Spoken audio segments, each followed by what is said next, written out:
Hello everyone, सो आज हम आपका चैप्टर नंबर 14 करने वाले हैं, that is water. So let us get started. So daily basis पे हम कितना पानी यूज़ करते हैं? नहाने में, खाना बनाने में, पानी पीने में एंड कपड़े धोने में, बर्तन धोने में, इतनी सारी चीज़ों में हम पानी का यूज़ करते हैं। तो पानी हमारी लाइफ के लिए बहुत ज़्यादा एसेंशियल है, बहुत ज़्यादा इम्पॉर्टेंट है। ये बात तो आप सबको पता है। पर ये पानी आता कहाँ से है?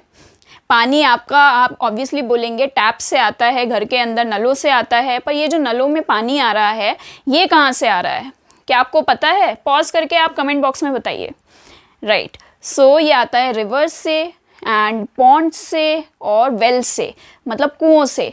तो इन सारी जगह से ये पानी आता है और कई जगह पे मोटर के थ्रू या फिर समरसेबल के थ्रू ग्राउंड में से भी पानी को लिया जाता है पंप करके। और आपका हैंड पंप होता है, उससे भी पानी को लिया जाता है, ग्राउंड से निकाला जाता है। तो इस तरीके से हमें पानी बहुत सारे सोर्सेज से मिलता है। तो आप सबको पता है कि पानी के अंदर एक ट्रिक होती है गायब होने की। अगर आप बाहर पानी रख दें किसी भी चीज़ में, तो वो थोड़े टाइम बाद, बहुत छोटी सी लेयर पानी की अगर आप प्लेट में बाहर रख दें, तो थोड़े टाइम बाद वो पानी वहाँ से गायब हो जाएगा।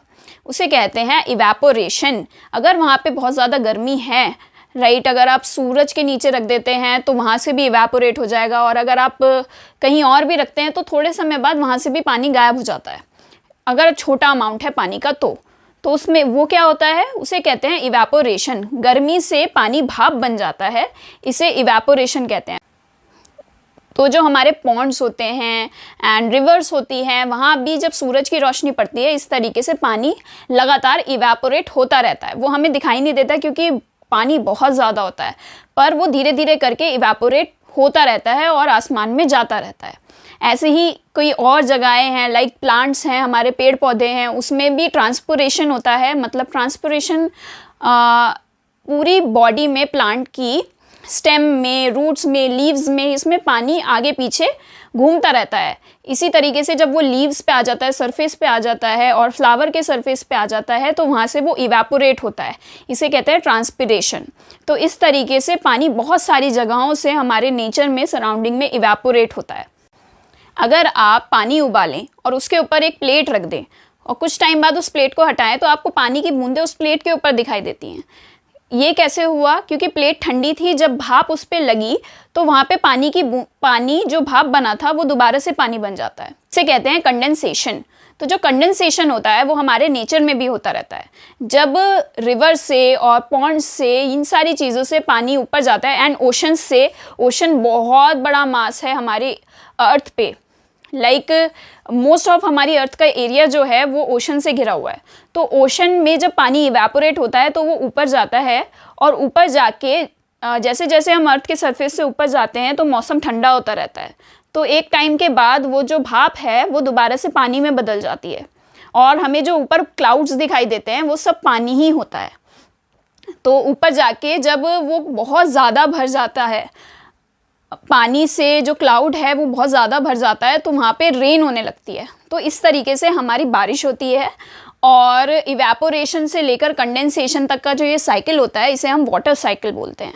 मतलब पहले पानी इवेपोरेट होता है, फिर वो ऊपर जाता है, वहाँ पे ठंडा होता है और वो बारिश की तरह नीचे आ जाता है। बारिश हो गई, स्नोफॉल हो गई, ये सारा रेन जो है वो कंडेंसेशन से ही हमारी अर्थ पे वापस आता है। तो इस तरीके से ये जो रेन वाटर है ये कहाँ कहाँ जाता है? ये रेन वाटर वापस से दोबारा फिसल के ओशन में पहुँच जाता है, और रिवर्स में, स्टेम्स में, नदियों में और इन सारी चीज़ों में वो चला जाता है। एक होता है माउंटेन, जो स्नो माउंटेन्स होते हैं उसमें से पिघल के पानी की रिवर्स बनती हैं और स्टेम्स बनती हैं। ये जो पानी बारिश से आता है वो जहाँ पे भी कच्ची मिट्टी होती है वहाँ पे अंदर चला जाता है ग्राउंड के, एंड वो ग्राउंड वाटर होता है, जिससे हम पंप से, हैंड पंप से, मोटर से, इन सब से ग्राउंड से निकालते हैं एंड यूज़ करते हैं। तो यही थोड़ा वाटर है जो हम यूज़ कर सकते हैं। ओशन का वाटर हम नहीं यूज़ कर सकते क्योंकि वो सलाइन वाटर होता है, उसमें नमक मिला हुआ होता है। इस वजह से ये वाटर हमारे लिए बहुत प्रेशियस है। पर आजकल कंक्रीट की सारी रोड्स होती हैं, बाहर जो भी सारी रोड हैं वो बिल्कुल कंक्रीट की होती हैं, जिससे पानी वहाँ से नीचे ग्राउंड में नहीं जा पाता है। इस वजह से पानी जो है वो धीरे धीरे करके ग्राउंड वाटर कम होता जाता है। अब अगर समरसेबल आप लगवा रहे हैं और उसमें आप अगर बहुत ज़्यादा नीचे आपको उसे खुदवाना पड़ता है तो ये बहुत ज़्यादा वरीसम चीज़ है, बहुत ज़्यादा परेशान होने वाली चीज़ है, क्योंकि ग्राउंड वाटर हमारा कंजर्व नहीं हो रहा है और जैसे जैसे नीचे चला जाता है इस तरीके से ग्राउंड वाटर कम होता जा रहा है। एक रेन से जुड़ी हुई दो चीज़ें और हैं, एक तो जब बहुत ज़्यादा बारिश हो जाए और एक जब बारिश हो ही ना बहुत लंबे समय के लिए। जब बहुत ज़्यादा बारिश हो जाती है, सबसे पहले बारिश से क्या होता है, बारिश से हमारे प्लांट्स को पानी की ज़रूरत होती है उगने के लिए, ताकि हमें फूड टाइम पे मिल सके, और हमें पानी की ज़रूरत होती है। एक तो बहुत ज़्यादा जब गर्मी होती है उससे हमें बहुत ज़्यादा रिलीफ मिलता है जब बारिश आती है। तो इन सारी चीज़ों का यूज़ हम बारिश में करते हैं। पर अगर बारिश बहुत ज़्यादा हो जाती है तो वहाँ पे फ्लड्स आने का डर रहता है। इंडिया में कई जगह ऐसी हैं जहाँ पे फ्लड्स आते हैं एंड वहाँ पे लोगों का नुकसान, कैटल्स का नुकसान, जो आपके पालतू जानवर होते हैं उनका नुकसान होता है, घरों का नुकसान होता है, आपकी जितनी भी फसलें होती हैं उनका भी नुकसान होता है। तो फ्लड्स बहुत ज़्यादा वरीसम चीज़ है। दूसरी चीज़ होती है हमारी ड्राउट्स पे मैंने एक शॉर्ट वीडियो बनाई थी। जब बहुत समय के लिए बारिश नहीं आती है तो उसे ड्राउट्स कहते हैं। ड्राउट्स में सब सूखा पड़ जाता है, प्लांट्स आपके पानी नहीं मिलता है तो वो उगते नहीं हैं, जिससे खाने पीने सब चीज़ों की कमी हो जाती है जहाँ भी ड्राउट होता है। ये था फ्लड्स एंड ड्राउट्स। अब एक और टर्म आती है जिसे हम कहते हैं रेन वाटर हार्वेस्टिंग। मैंने आपको बताया था कि ग्राउंड वाटर कम होता जा रहा है, जो कि एक बहुत वरीसम चीज़ है। रेन वाटर हार्वेस्टिंग के थ्रू हम पानी को बचा सकते हैं और ग्राउंड में दोबारा बेच सकते हैं। रेन वाटर हार्वेस्टिंग दो तरीके से होती है।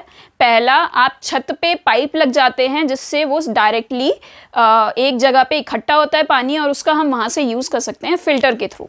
एंड सेकेंड होता है कि वही पानी जो छत पे है उसे डायरेक्टली आप अंडरग्राउंड भेज सकते हैं। तो ये दो तरीके हैं रेन वाटर हार्वेस्टिंग के। आजकल इंडिया में ये बहुत हो रही है और इसे करना भी बहुत अच्छा है।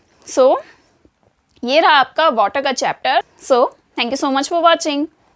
Please subscribe the channel for more such videos. Bye bye.